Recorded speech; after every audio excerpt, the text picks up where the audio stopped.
우리 이 시간에 주시는 하나님의 말씀은 요한복음 14장 10절에서 12절에 있는 말씀입니다. 우리 다 같이 한 목소리로 봉독하도록 하겠습니다. 내가 아버지 안에 거하고 아버지는 내 안에 계신 것을 너희가 믿지 아니하느냐? 내가 너희에게 이르는 말은 스스로 하는 것이 아니라 아버지께서 내 안에 계셔서 그의 일을 하시는 것이라. 내가 아버지 안에 거하고 아버지께서 내 안에 계심을 믿어라. 그렇지 못하겠거든 행하는 그 일로 말미암아 나를 믿으마. 내가 진실로 진실로 너에게 이르노니 나를 믿는 자는 내가 하는 일 그도 할 것이요 또한 그보다 큰 일도 하리니 이는 내가 아버지께로 감이니라. 아멘. 네, 자리에 앉아주십시오. 저희들 어릴 적에 학교 다닐 때 이제 선생님들이 세계 4대 성인에 대해서 설명을 해 주셨어요. 우리가 배웠던 4대 성인은 누굽니까? 예수님, 그 다음에 석가모니, 그 다음에 공자, 또 마호메트, 이렇게 네 분을 4대 성인이라고 이제 저희들이 배웠던 기억이 납니다. 자, 그런데 그때 생각할 때 좀 이상했던 것은 네 분이 모습이 너무나 다른 거예요. 자, 첫째는 석가모니는 어떻게 우리가 형상이 되어 있습니까? 첫째는 금빛으로 되어 있죠. 예, 아주 고귀한 거, 금으로. 그리고 얼굴이 정말 자비롭고 정말 원만하고 그런 아주 얼굴로 그렇게 이제 만들어지는 이제 형상들을 우리가 늘 생각을 하죠. 공자님은 어떻습니까? 공자님은 하얀 옷을 입고 하얀 수염을 아주 길게 내리뜨리고 마치 산신령 같은 그런 자태 아니었습니까? 그렇죠? 그런데 거기에 비해서 예수님은 어떻게 묘사가 되고 있습니까? 굉장히 초라하고, 그렇죠? 옷도 정말 서민들이 입는 그런 아주 평범한 옷이고, 그리고 얼굴도 이렇게 까무잡잡하시고. 그래서 저는 어렸을 때 생각하기를 예수님은 시골 선생님 같다, 그런 생각을 늘 했어요. 저희 어렸을 때 우리 시골 선생님들을 보면은 물론 옷을 깨끗한 옷을 입으셨습니다만은 아주 서민적이고 그러셨어요. 그리고 예수님은 늘 양을 안고 있는다든지 또 아이들과 함께하는 그런 그림을 저희들이 많이 보고 자랐습니다. 이것이 그 대상 인물의 성품, 캐릭터를 우리에게 보여주신 것이 아닌가, 그런 생각이 지금 생각해 보니까 듭니다. 우리가 사람이 다른 사람과 잘 지내려고 하면은 그 사람의 성품에 대해서 우리가 알고 그분이 어떻게 하는 걸 좋아하시는지를 우리가 알아야 되지 않겠습니까? 그래야 그분과 잘 지내고 성공할 수 있는 거죠. 성도에게 있어서 하나님과의 관계가 어떠냐에 따라서, 우리가 하나님을 어떻게 대하느냐에 따라서 우리 인생이 달라진다. 저는 그렇게 생각합니다. 그렇지 않나요? 근데 사실은 생각해 보면은 육신을 가진 인간이 하나님이 어떤 분인지를 안다고 하는 것은 그리 쉬운 일이 아닌 것 같습니다. 예수님의 제자 중에 그런 사람도 있었어요. 예수님 제자 중에 빌립은 좀 이성적인 그런 캐릭터 아닌가요? 그렇죠? 예. 하루는 빌립이 예수님께서 그렇게 이제 청했습니다. 주여, 아버지를 우리에게 보여주옵소서. 라고 예수님께서 그렇게 말씀을 드린 거예요. 그때 예수님께서는 빌립아, 내가 이렇게 오랫동안 너희와 함께 있으되 내가 나를 알지 못하느냐? 나를 본 자는 아버지를 보았거늘 어찌 하여 아버지를 보이라고 하느냐? 이렇게 예수님께서 응답하셨습니다. 빌립은 예수님, 하나님 아버지 우리에게 보여주세요 라고 지금 청했고, 예수님 뭐라고 답변했어요? 나를 본 것이니 바로 하나님 아버지를 본 것이다. 그러니까 내 모습을 보면은 하나님이 어떤 분인지를 알 수 있다. 이런 얘기 아닌가요? 그렇죠? 예. 그렇습니다.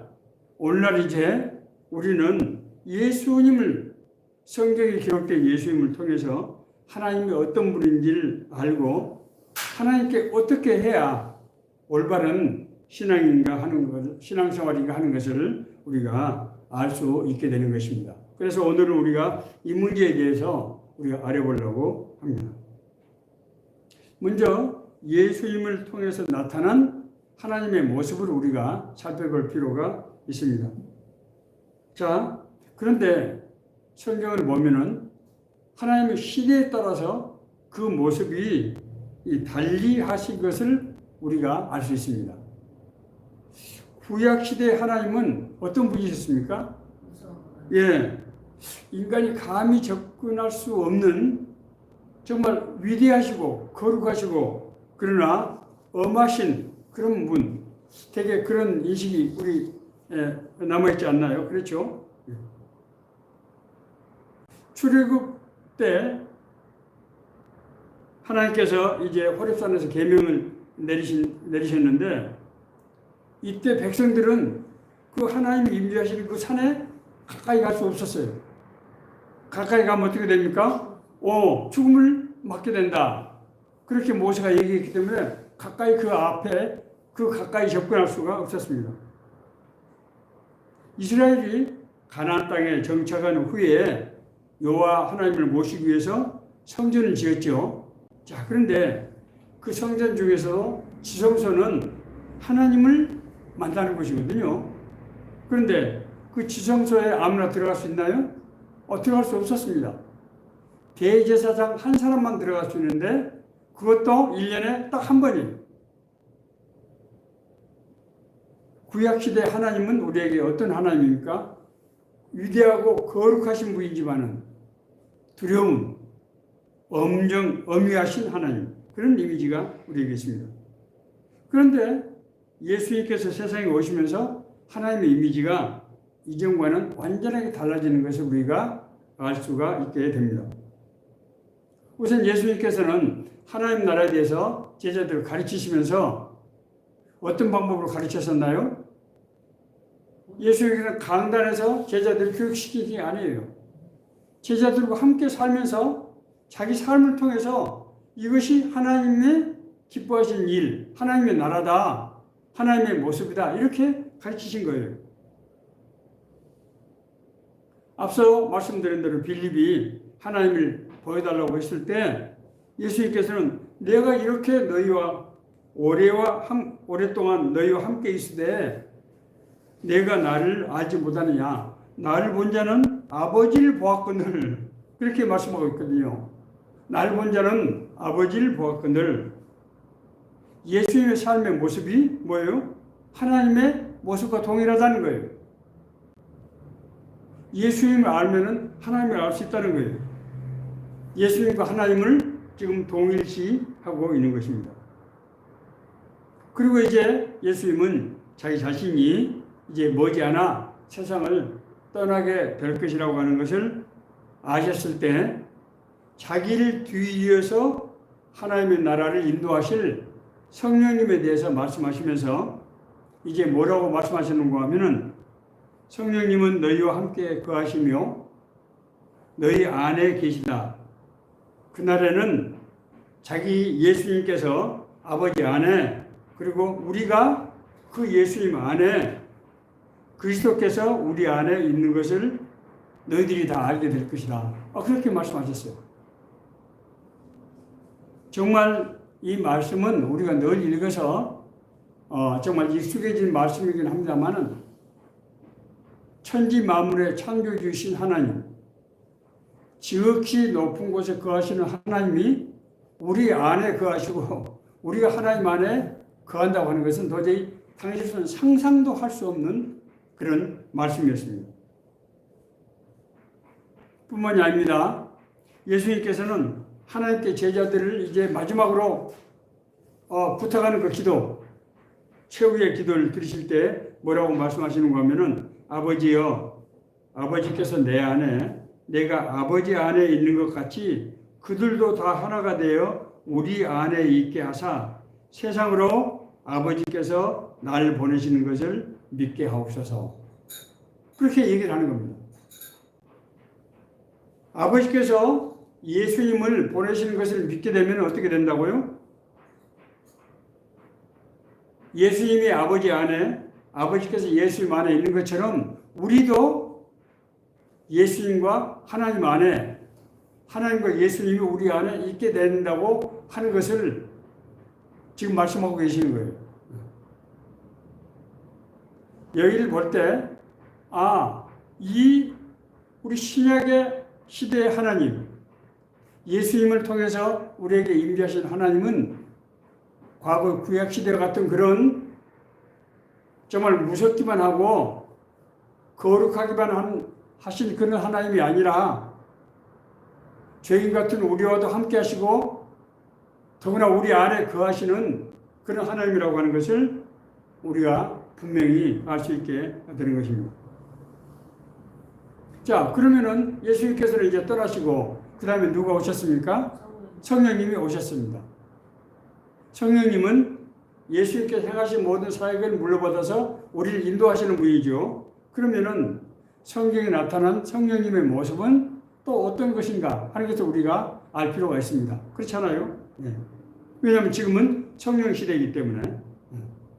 자, 첫 번째로 우리는 성경을 통해서 우리의 모든 형편과 처지를 아시는 성령님, 그래서 우리를 보호하시는 성령님을 우리가 발견할 수 있습니다. 성령님께서 제가 아까 기도에도 제가 늘 제 기도는 그래요. 우리의 모든 형편과 처지를 아시는 주님, 하나님께서, 성령님께서 우리 모든 형편과 처지를 아신다는 거예요. 왜 그렇습니까? 하나님은 우리를 사랑하시기 때문에, 성령님은 우리를 사랑하시기 때문에, 성령님은 우리 안에 계시기 때문에 우리의 모든 생각과 우리의 행한 모든 일들과 말들과 이런 것들을 아신다는 거예요. 베드로를 비롯한 사도들은 성령을 오순절 마가 다락방에서 성령을 체험한 이후에 예루살렘 한복판에서 자신들 핍박하는 유대인들에게 앞서서 담대하게 복음을 전파하다가 어떻게 됐습니까? 감옥에 갇히는 신세가 됐죠. 자, 그런데 이때 주의 사자가 밤에 옥문을 열고 끌어내어 이르되 가서 성전에 서서 이 생명의 말씀을 다 백성에게 말하라. 옥에 갇혀있는 제자들을 성령께서 그 사람들이, 그 간수들이 눈을 빤히 뜨고 있는데 그 가운데서 끌어내서 이제 날이 새면은 이 성전에 가서 이 생명의 말씀을 전하라고 그렇게 말씀하신 것입니다. 바울이 4차 전도여행을 할 때 4차 전도여행은 어디로 가는 것입니까? 로마로 가는 거지요. 예. 그때 바울은 피의자 신분으로 구금 상태에 있었단 말이에요. 응? 그런데 이 지중해 이제 배를 타고 이제 가는데 그 지중해 그때가 마침 겨울철이 돼서 유라골로라고 하는 이 북풍, 아주 정말 광풍이라고 불리는 그 북풍이 불어서 보름 동안이나 표류하는 상황이 됐어요. 보름 동안이나 그 지중해 함 가운데서 표류했으니까 정말 아무런 삶의 소망이 없는 그런 때였죠. 그런데 그 밤에 이제 성령께서 바울에게 말씀하십니다. 바울아, 두려워하지 말라. 내가 가이사 앞에 서야 하겠고 또 하나님께서 너와 함께 항해하는 자들을 다 내게 주셨다 하였으니 그러므로 여러분이여 안심하라. 나는 내게 말씀하신 그대로 되리라고 하나님을 믿노라. 바울은 자기 자신이 지중해 한가운데서 이렇게 보름 동안이나 표류하면서 바울을 비롯한 그 모든 200여 명이 넘는 그 같은 이 배에 있는 사람들은 정말 아무런 삶에 대한 소망이 없을 텐데 바울과 함께 하시는 성령님께서 바울이 현재 지금 어떤 상황이 있는지 그들의 마음속에 불안과 고통이 무엇인지를 아시고 이렇게 말씀하셨다는 거예요. 성령께서는 우리의 모든 형편과 처지를 아시고 우리에게 가장 필요한 것이 무엇인지를 누구보다도 잘 아시고 그래서 우리를 주관하시고 인도하신다는 거예요. 제가 여러 차례 말씀드린 야곱의 얘기. 야곱의 삼촌 라반의 집으로 이제 도피할 때 어디서 잠을 잤습니까? 광야에서 잠을 자잖아요. 그게 루스당이었죠. 돌베개를 베고 자는데 얼마나 외롭고 두렵고 무서웠겠어요. 그러지 않습니까? 그런데 하나님께서 그 야곱에게 임하셨죠. 하나님의 천사가 와서 뭐라고 얘기합니까? 야곱아 두려워하지 말라. 내가 너와 함께 하겠다. 내가 어디로 가든지 내가 너와 함께해서 네가 이 땅으로 돌아올 때까지 내가 결코 너를 떠나지 아니하겠다. 그렇게 말씀하셨어요. 야곱은 너무나 감동해서 은혜를 받고 그 베고 자던 돌을 세워서 거기다가 기름을 붓고 나는 내 혼자인 줄 알았는데 하나님이 나와 함께 하시는구나. 그러므로 이것이 벳엘 하나님의 집이다. 그렇게 고백했던 거예요. 하나님은 어떻게 하신다? 우리와 함께 하신다는 거예요. 우리가 근심 고통할 때, 우리가 기뻐할 때, 우리가 하나님을 찬양할 때, 우리가 하나님을 원망할 때 모든 상황 가운데서 하나님은 우리와 함께 하신다는 거예요. 그래서 우리를 지키시고 보호하시는 분이라고 하는 것을 우리가 이해할 필요가 있습니다. 자, 두 번째는 성령께서는 우리의 인도자가 되신다는 거예요. 인도자가 된다고 하는 것은 우리의 갈 길을 이끄신다는 뜻이에요.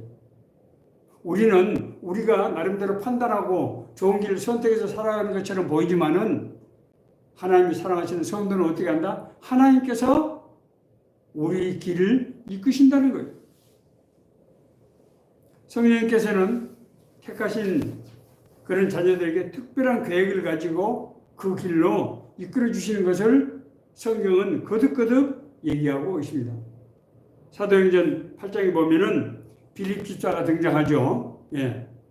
하루는 빌립 집사에게 이제 성령이 임하시기를 에디오피아 관리에게 가라. 그렇게 하셔서 그 음성을 듣고 이제 그 땅으로 나가게 되죠. 그래서 에디오피아 그 관리가 성경을 읽고 있는 것을 이제 보게 되고 그 관리가 자기가 알지 못하는 성경 구절을 물어봤을 때 빌립이 그것을 이제 풀어서 예수 그리스도의 구원에 관한 기사함을 했을 때 그 관리가 그렇다고 그러면 내가 지금 여기서 세례를 받고 그렇게 했으면 좋겠다.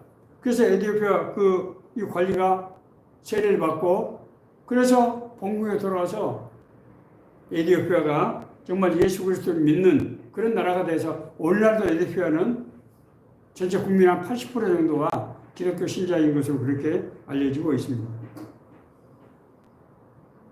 이제 베드로는 전통적인 유대인으로서 예수 그리스도를 믿었지만은 이방인에게는 복음을 전할 수 없었어요. 왜 그렇습니까?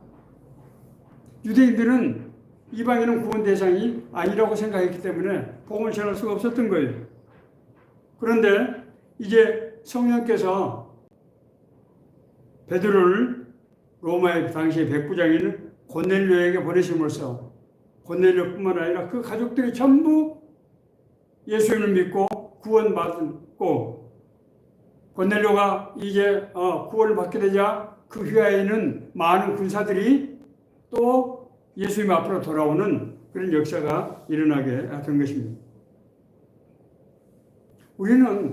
우리가 여러 가지 고민하고 또 정말 여러 가지 강구를 해서 나의 길을 선택한다고 생각하지만은 성령께서는 우리를 향하는 계획을 가지고 계시고 우리 길을 인도하신다고 하는 겁니다.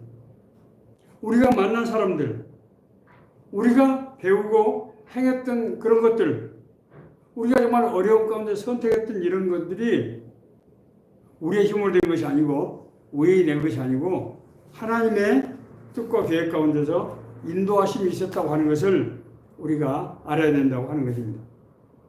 세 번째로 성령께서는 제자들에게 지혜와 권능을 주시는 것을 우리가 볼 수 있습니다. 성령께서 베드로가 자기를 핍박하던 유대인들 앞에서 6월절에 예루살렘 한복판에서 복음을 전하게 되지 않았습니까? 그렇죠?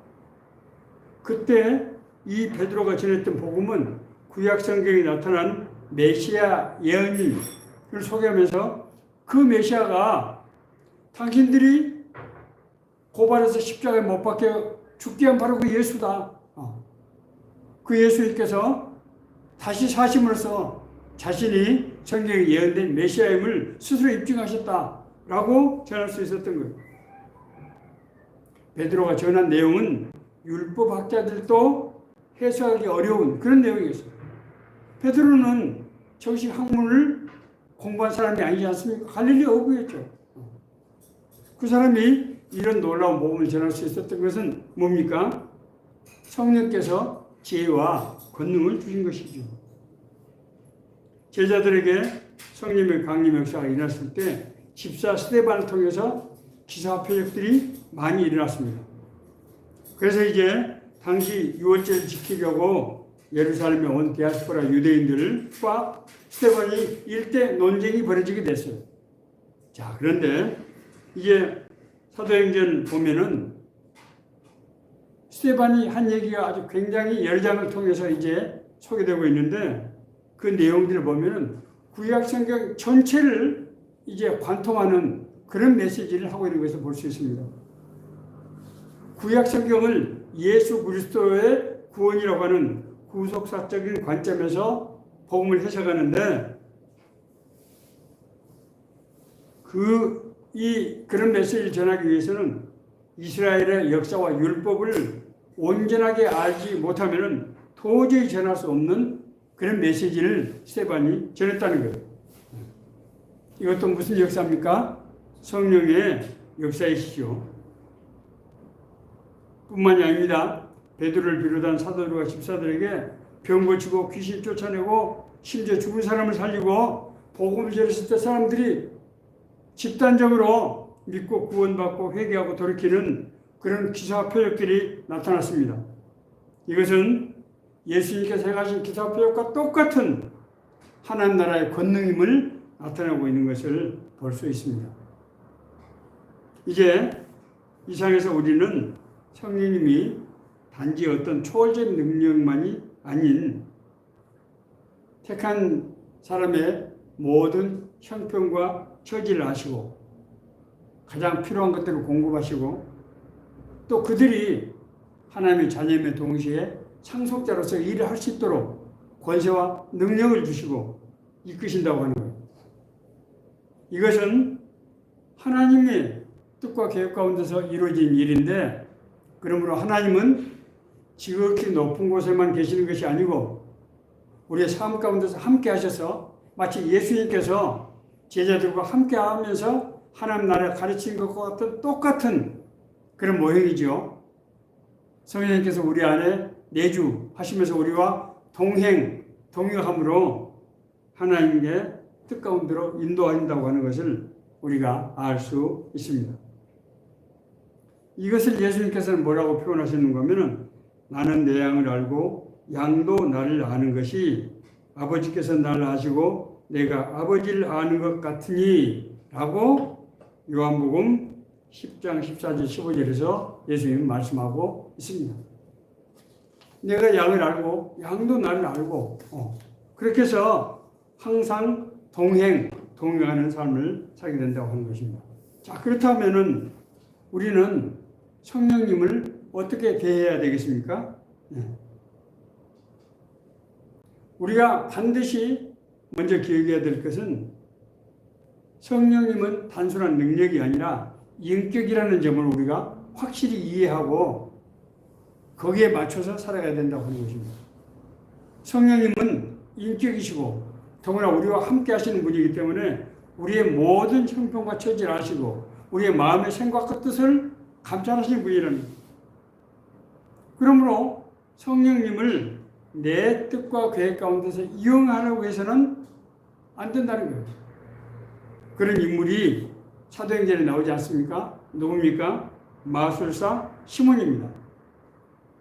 마술사 시몬은 베드로가 안수를 하자 사람들이 성령을 받고 강원하고 가는 것을 보고 놀라서 자기도 그런 능력을 받고 싶어서 내가 돈을 줄 테니까 나에게도 그런 능력을 주시오 하고 청했다가 베드로부터 무서운 책망을 받지 않습니까? 많은 사람들이 성령 받기를 사모하고 그래서 기도원도 가고 산에 올라가서 밤샘 기도도 하고 또 무슨 이상한 그런 방법을 통해서 성령이 임한다는 소리를 듣고 그런 여러 가지 노력들을 하는 것을 우리가 잘 알 수 있습니다. 그러나 성령님은 인간이 조종할 수 있는 그런 분이 아니십니다. 성령님은 자신의 뜻과 계획 가운데서 우리를 인도하시는 거예요. 우리 마음대로 성령님을 조종할 수 없다는 것입니다.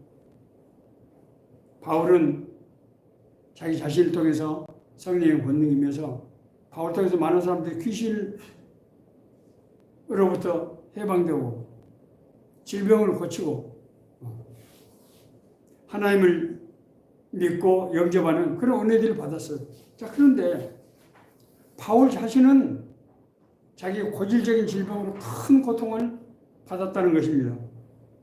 바울은 너무나 그것이 힘들어서 3번씩이나 하나님께 기도를 했어요. 그런데 하나님께서 어떤 음성을 주셨습니까? 나의 은혜가 너에게 족하다, 충분하다. 왜냐하면 네가 약할 때 나의 능력이 너에게 역사하기 때문이다. 그렇게 말씀하셨어요.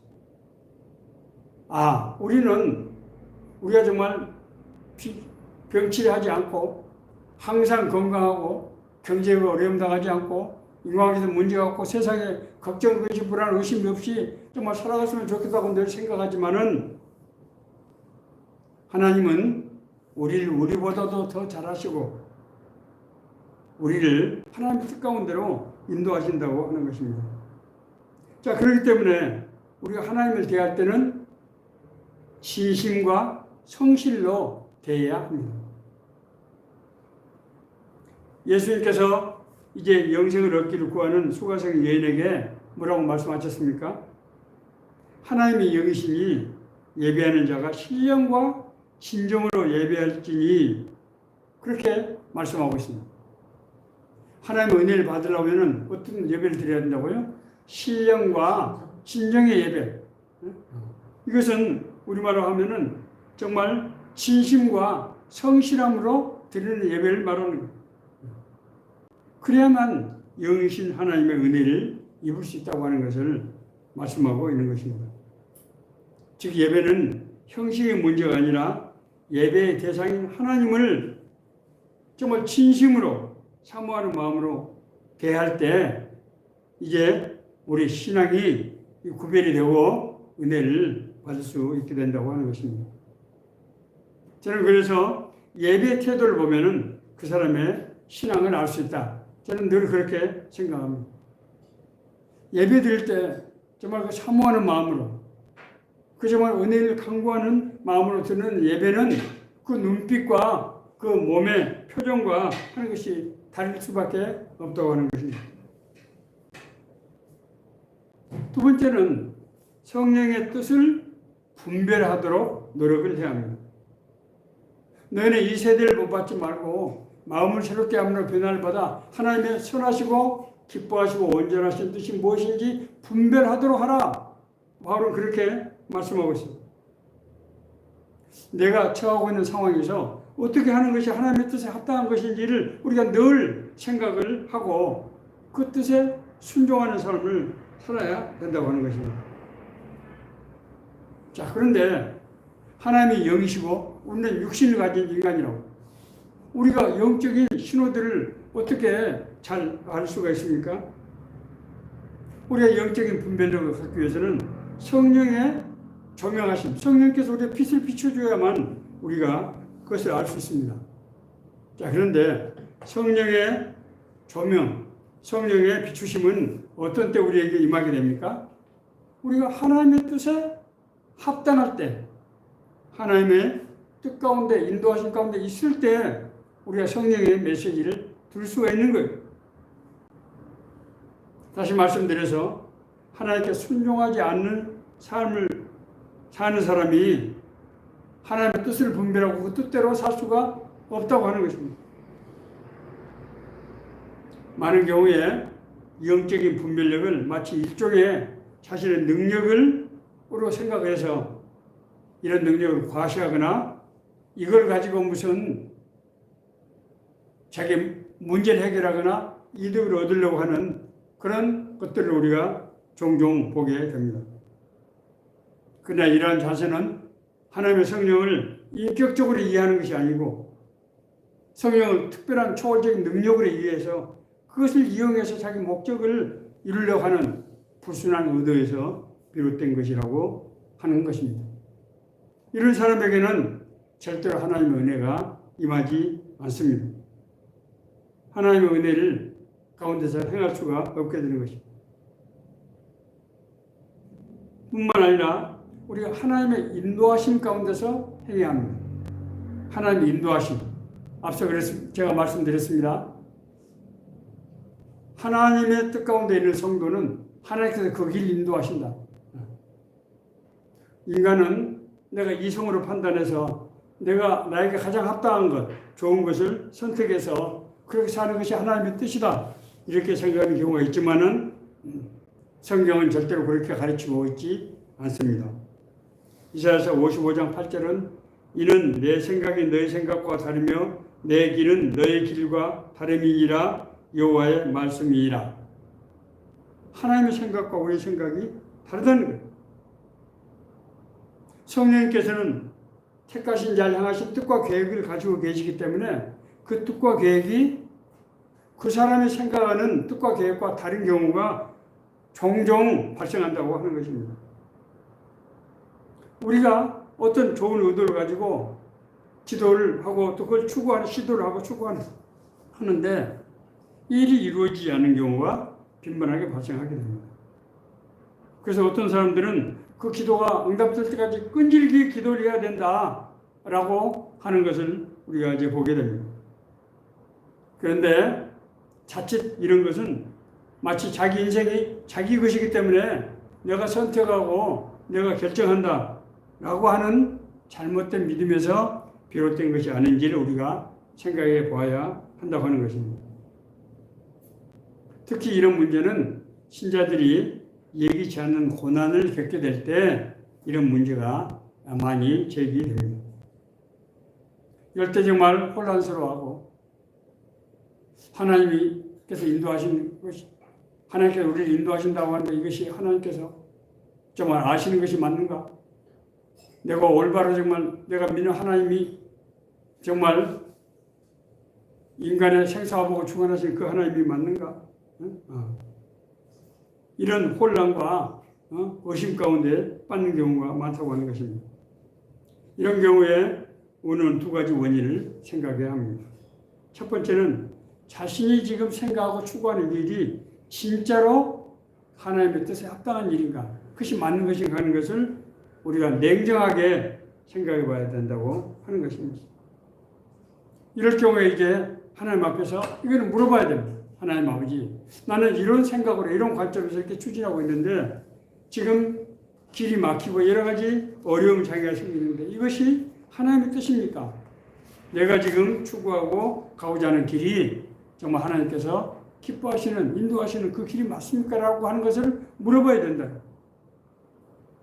하나님께서 음성으로 반드시 들려주지 않다고 하더라도 하나님께서 그것이 하나님의 뜻인지 아닌지를 깨달아 알 수 있도록 하나님께서 역사하신다고 하는 것을 제가 경험으로 말씀드립니다. 두 번째는 사탄의 공격입니다. 정말 특히 하나님 나라에 관련되는 일인 경우에는 사단이 공격하는 것을, 유혹하는 것을 또는 공격하는 것을 우리가 빈번히 보게 됩니다. 자, 그러나 이런 경우에도 그 진행 상황 그리고 우리에게 해를 가하고 문제를 일으킨 사람들의 태도 이런 것들을 보면은 이것이 사단의 공격이다, 유혹이다, 아니다 하는 것을 사실은 어렵지 않게 알 수 있게 됩니다. 우리가 두려움이 없이 그걸 우리가 직면하려고 할 때 그런 것들을 알게 된다고 하는 것입니다. 우리가 뭐 사단하면 굉장히 두려워하는 분들이 있는데 사실 그렇지 않습니다. 그 정체가 밝혀지면은 어떻게 하면 됩니까? 대적 기도를 하면 되는 거예요. 예수 그리스도의 이름으로, 예수 그리스도 권세로 기도하면 되는 거예요. 그러면은 사단은 우리에게 접근하지 못하고 우리를 이기지 못합니다. 우리가 늘 하나님과 사귀는 삶을 추구해야 됩니다. 하나님과 사귀는 삶. 예수님 제자들은 부활하신 예수님과 40일 동안 함께 지내시면서 정말 하나님과 사귄다고 하는 것. 예수님께서 내 안에, 우리 안에, 우리가 예수님 안에 있다고 하는 것이 어떤 삶인지를 그 40일 동안 생생하게 체험을 했어요. 그래서 이제 사도 요한은 요한 1서 1장 1절에서 3절에서 그렇게 말씀하고 있습니다.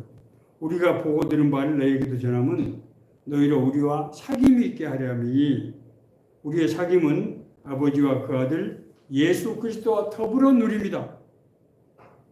할아버지는 자기 손자에게 자기가 명령한 대로 복종하고 하는 것을 원치 않지요. 할아버지는 자기 손자와 친구처럼 그렇게 교제하면서 삶을 배우기를 원하는 것입니다. 아버지 되신 하나님께서는 자기의 자녀되는 우리와 친구처럼 교제하고 동행하는 것을 기뻐하신다는 거예요. 성경에 보면 예수님은 늘 외로워하셨습니다. 예수님께서 여우도 굴이 있고 공중에 새도 거쳐갈 것이 있으되 인자는 머리 둘 것이 없도다 라고 말씀하시는 것을 우리가 보게 됩니다. 마태복음 8장 20절에 있는 말씀입니다. 예수님께서 외로우신 것은 그할 처소가 없었기 때문이 아니라 마음을 같이 할 사람이 없었기 때문입니다. 예수님과 마음을 같이 하고 뜻을 이해하고 같이 동행하는 그런 제자들이 없다는 거예요.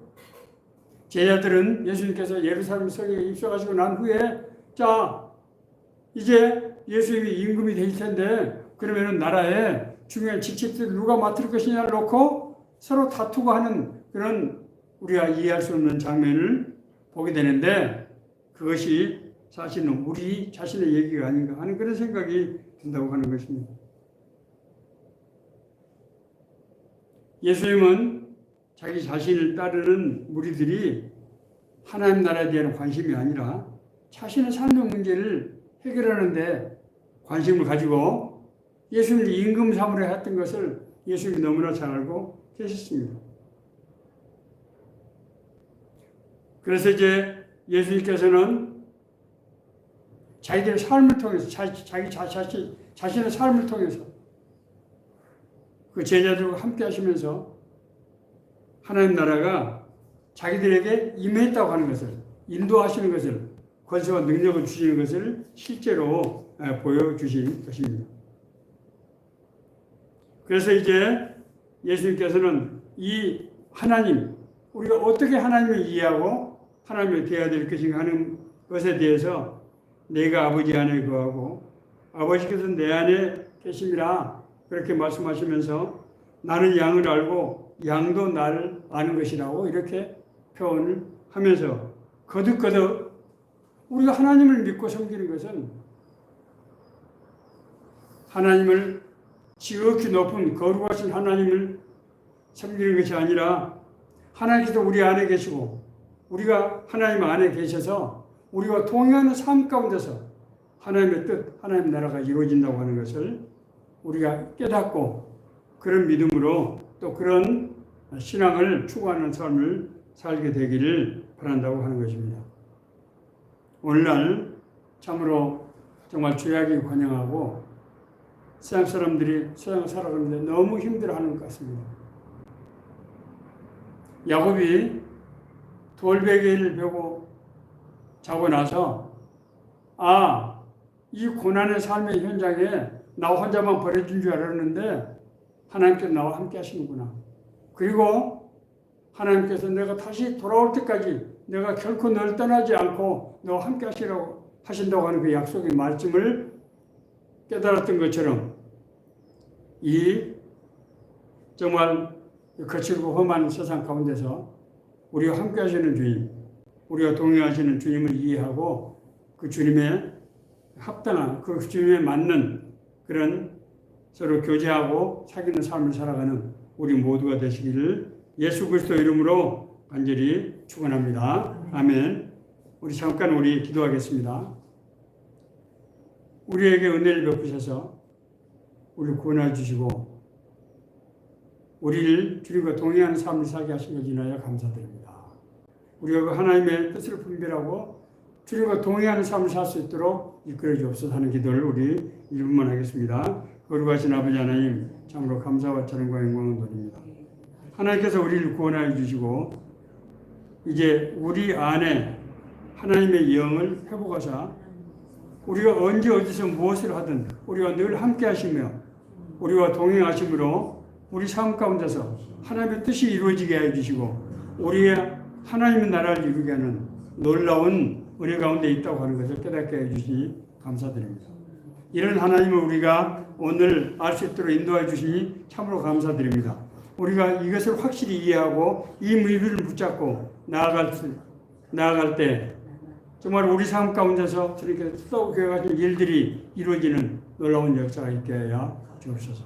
특별히 질병과 여러 가지 상처로 정말 고난 가운데 있는 자녀들 기억해 주시고 이 말씀이 저들의 위로가 될 뿐만 아니라 저들 실제로 인도하는 생명의 말씀이 될 수 있도록 역사하여 주옵소서.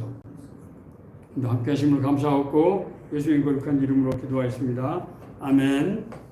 예, 우리 다